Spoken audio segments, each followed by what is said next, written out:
adik-adik. Kita bersyukur Tuhan memberi kesehatan pada kita, sehingga sampai hari ini kita masih diberi kesempatan untuk berbakti, walaupun secara online. Yuk kita mulai kebaktian kita dengan kita nyanyikan sebuah lagu untuk menyapa Tuhan. Selamat pagi Tuhan, kuucapkan terima kasih. Setelah itu, kita akan berdoa.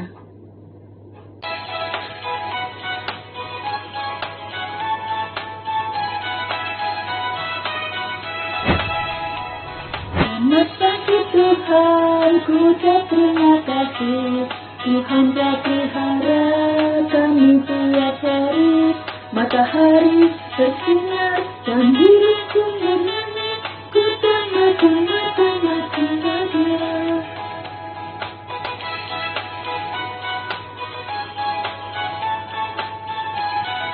Yuk kita ulangi sekali lagi ya. Selamat pagi Tuhan, ku ucap terima kasih. Tuhan telah pelihara kami tiap hari. Matahari bersinar dan burung pun bernyanyi. Ku tanda-tanda cinta Dia.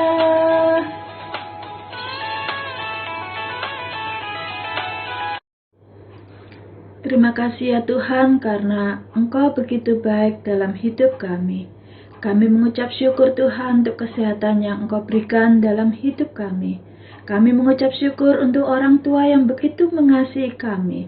Dan sekarang Tuhan, kami menyiapkan hati kami untuk berbakti walaupun secara online. Tolong Tuhan, Kau kuasai pikiran kami sehingga kami layak untuk memuji dan mendengarkan firman-Mu hari ini. Terima kasih ya Tuhan. Dalam nama Tuhan Yesus kami sudah berdoa dan mengucap syukur. Amin. Adik-adik, tadi kita sudah menyapa Tuhan dengan kita menyanyikan pujian, mengucap syukur pada Tuhan, dan berterima kasih pada Tuhan. Sekarang kita mau masuki rumah Tuhan dengan pujian yang semangat. Kita mau nyanyikan lagu, ku masuki gerbangnya dengan hati yang bersyukur. Yuk kita nyanyikan sama-sama.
Adik-adik, menjadi anak Tuhan bukan cuma kita beribadah setiap hari Minggu, tapi kita dituntut untuk berkomitmen, mau dibimbing Tuhan, mau diajarin Tuhan, untuk hidup seturut dengan kehendak Tuhan. Makin hari, iman kita makin bertumbuh di hadapan Tuhan. Kita dituntut untuk selalu berjalan bersama Tuhan, baik dalam suka dan duka. Ada sebuah lagu yang mengajarkan kita dan mengingatkan kita untuk selalu berjalan bersama Tuhan. Yuk kita nyanyikan lagu ini sama-sama.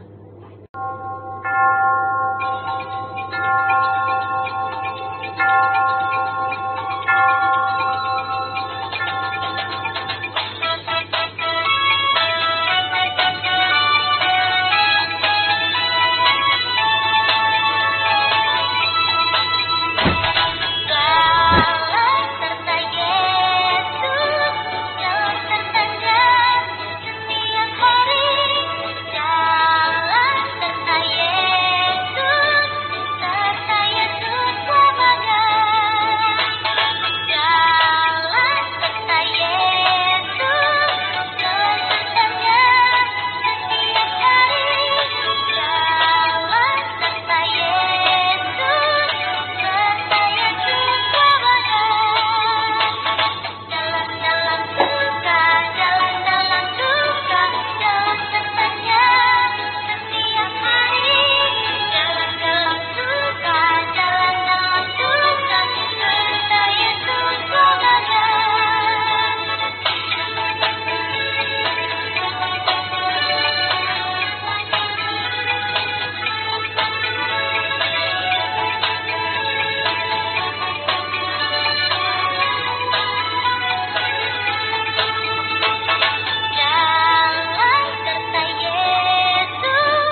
kasih setia Tuhan sungguh nyata dalam hidup kita. Yuk, sebagai ucapan syukur kita akan memberikan persembahan. Kalian siapin persembahan kalian, kita akan berikan sama-sama di hadapan Tuhan.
Kasih setiamu sungguh nyata dalam hidup kami.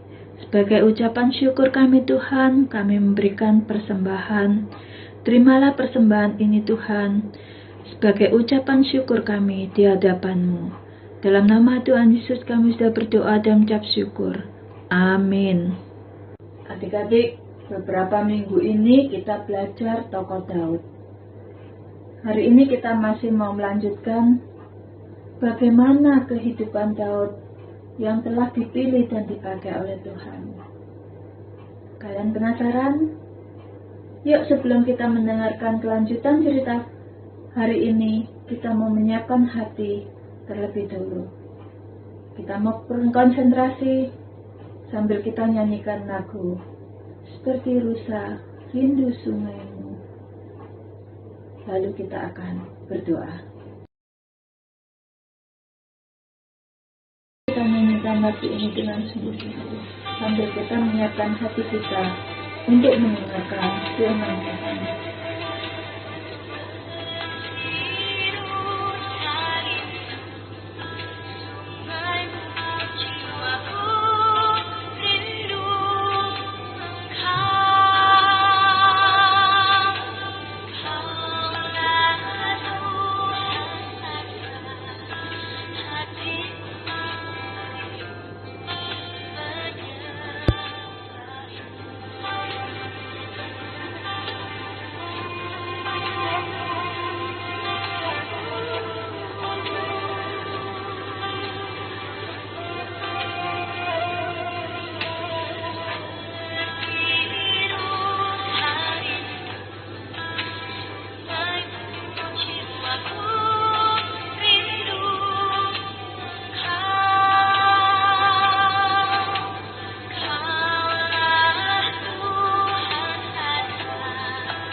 Tuhan, kami telah menyiapkan hati kami masing-masing untuk mendengarkan firman-Mu.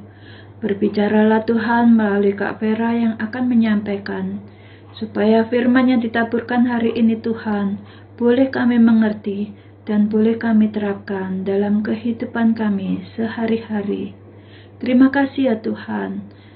Dalam nama Tuhan Yesus kami sudah berdoa dan ucap syukur. Amin. Kita melihat bagaimana Tuhan memilih Daud menjadi Raja Israel menggantikan Saul.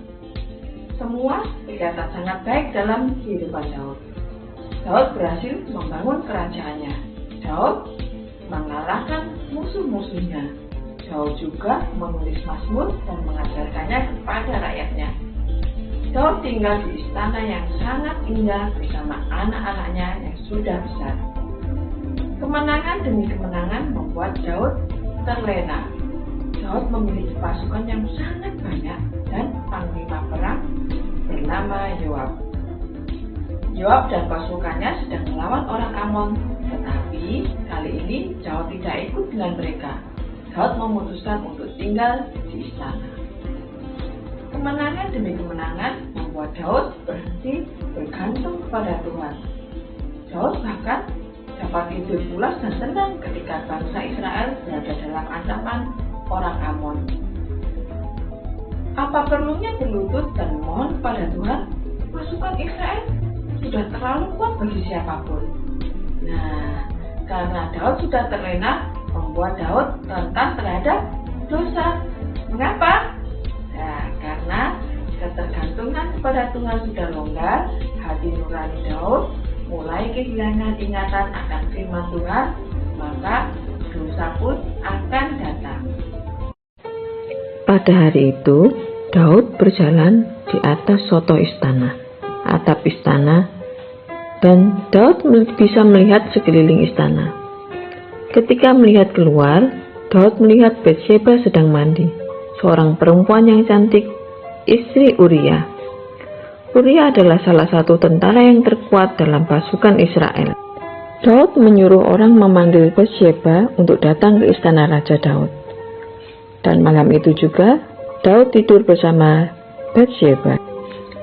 Keesokan harinya, hati nurani Daud menghukumnya. Batsheba adalah istri Uria, bukan istrinya. Tidur dengan istri orang adalah perzinahan. Dosa Daud bisa saja tertutup jika saja Batsheba tidak mengandung. Tapi ternyata Batsheba hamil anak Daud. Sebenarnya itu pun ada peringatan dari Tuhan. Jika saja dosa Daud tidak terbongkar, mungkin Daud akan masuk ke dalam dosa yang sama. Tapi kenyataannya Batsheba hamil, dan itu pun tidak membuat Daud mengakui perbuatannya dan memohon ampun kepada Tuhan. Bahkan Daud memanggil Uria pulang supaya bertemu dengan Batsheba. Dengan demikian, anak yang dikandung Batsheba akan dianggap sebagai anak Uria. Tapi ternyata Uria tetap bersama-sama dengan pasukan yang ada di padang. Merasa rencana Daud gagal, Daud malah berencana membunuh Uria.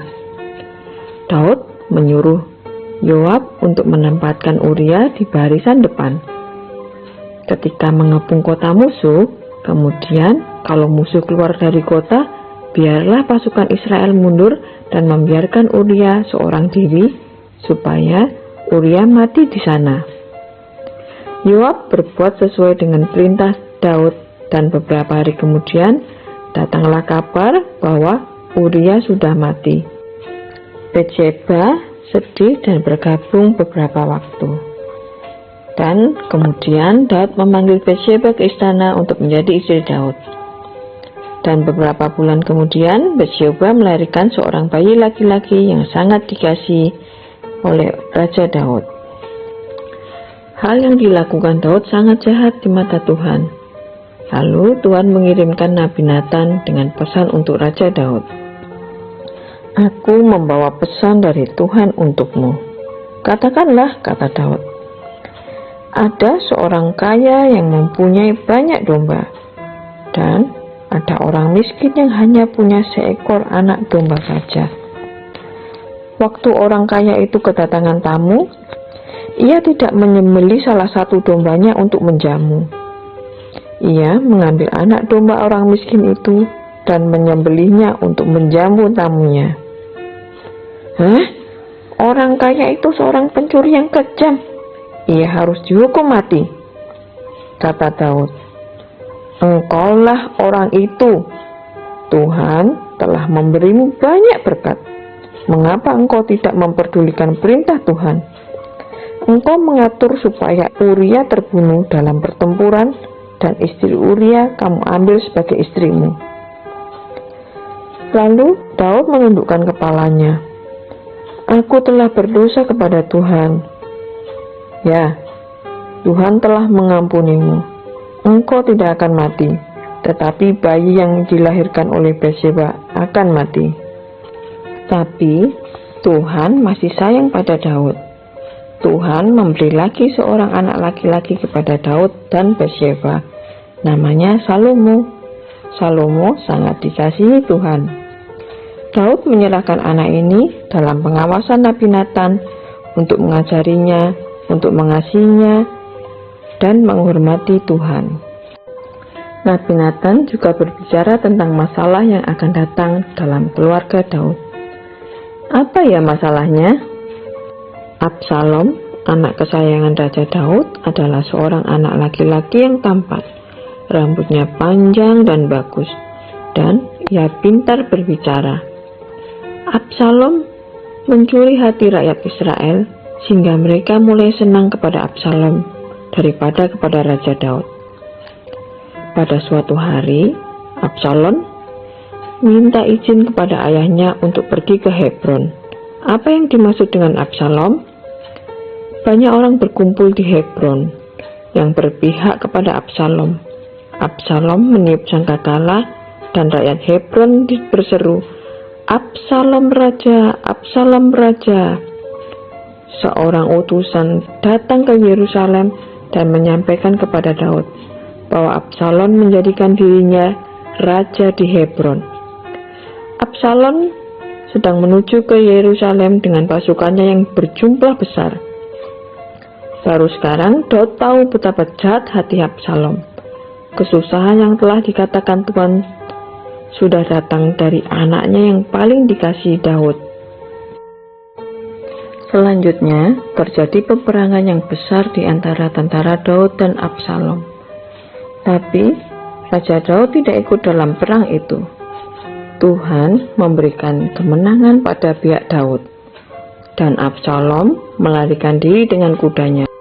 Ketika melewati pohon terbantin yang besar dengan cabai yang menggantung rendah, rambut Absalom yang panjang tersangkut dan kudanya lari meninggalkan Absalom yang tergantung di pohon, dan Yoab menusukkan tombaknya ke Absalom sehingga Absalom mati.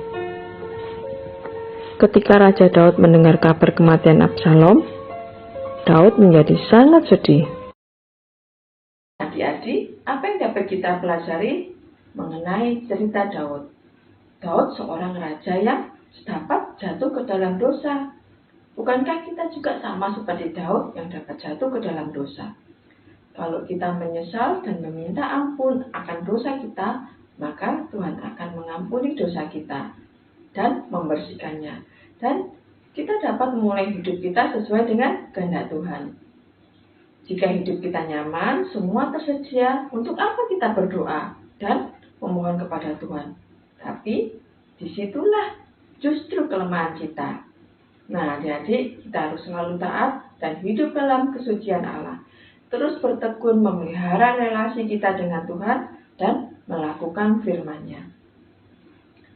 Ayat emas hari ini kita ambil dari Mazmur 51 ayat 3. Kasihanilah aku ya Allah menurut kasih setiamu. Hapuskanlah pelanggaranku menurut rahmat-Mu yang besar. Mari kita berdoa. Tuhan Yesus, terima kasih untuk firman-Mu. Ajar kami boleh mengakui dosa kami dan menyesali dosa kami. Terima kasih untuk firman yang mengingatkan kami untuk hal ini. Kami mau serahkan hidup kami ke dalam tangan-Mu. Biarlah kami menjadi anak-anak yang menyenangkan hati Tuhan dan menyenangkan hati orang tua kami. Dalam tangan-Mu Tuhan kami berdoa dan mengucap syukur. Amin. Halo adik-adik, selamat pagi. Roni mau menerangkan karena bulan ini adalah bulan September, berarti bulan keluarga.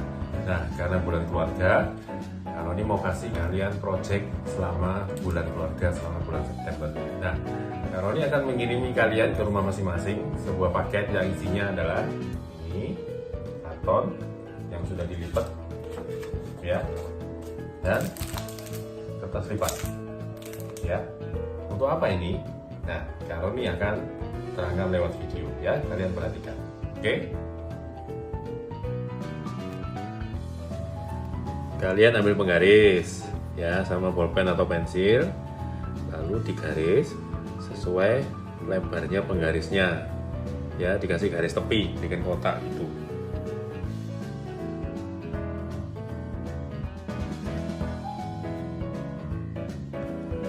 Nah, terus kalian perhatikan karton putihnya itu kan ada lipetannya. Nah, lipetannya itu taruh di atas, ya, jangan salah. Nah, terus kalian mulai gambar. Kalian bersama anggota keluarga, jadi bersama papa, mama, atau adik sama kakak, ya. Kalian gambar di dalam kotak. Ingat ya, kepalanya itu ada di atas, yang di lipetan yang tadi, biar tidak terbalik nanti gambarnya. Nah, kalau sudah selesai digambar, lalu kalian warna yang bagus, ya, tidak boleh malas mewarnanya biar gambarnya bagus. Oke?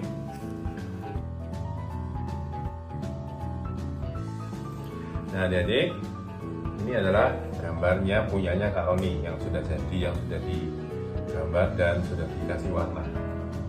Tuh kan, bagus ya. Nah, tugas kalian minggu ini cuma sampai di sini saja, ya. Selanjutnya disuruh apa? Nanti tunggu video minggu depan. Jadi gambarnya disimpan dulu, jangan sampai rusak, jangan sampai hilang.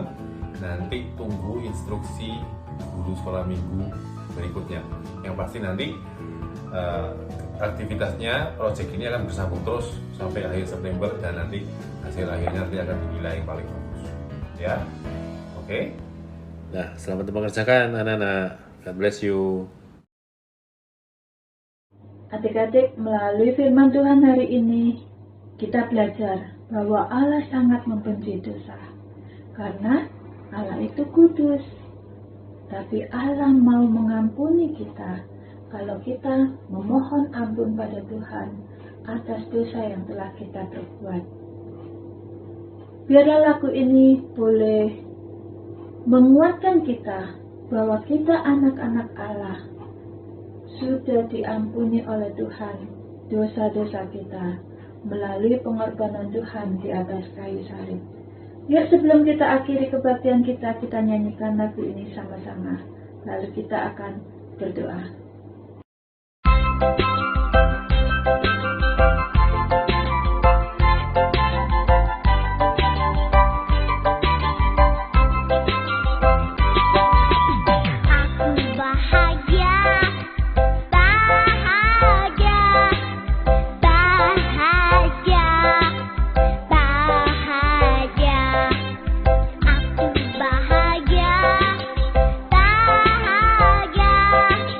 Karena Tuhan Yesus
Terima kasih ya Tuhan, karena hari ini kami boleh mengikuti kebaktian dari awal sampai akhir. Biarlah firman Tuhan hari ini Tuhan boleh mengingatkan kami bahwa kami harus hidup kudus, karena Engkau adalah Allah yang kudus. Dan kami mau datang minta ampun padamu Tuhan, apabila kami melakukan dosa. Ajar kami Tuhan untuk makin hari makin berkenan di hadapan-Mu. Kami serahkan kehidupan kami seminggu ke depan ke dalam tangan-Mu Tuhan. Pimpin dan kuasai hidup kami Tuhan. Dalam nama Tuhan Yesus kami sudah berdoa dan mengucap syukur. Amin.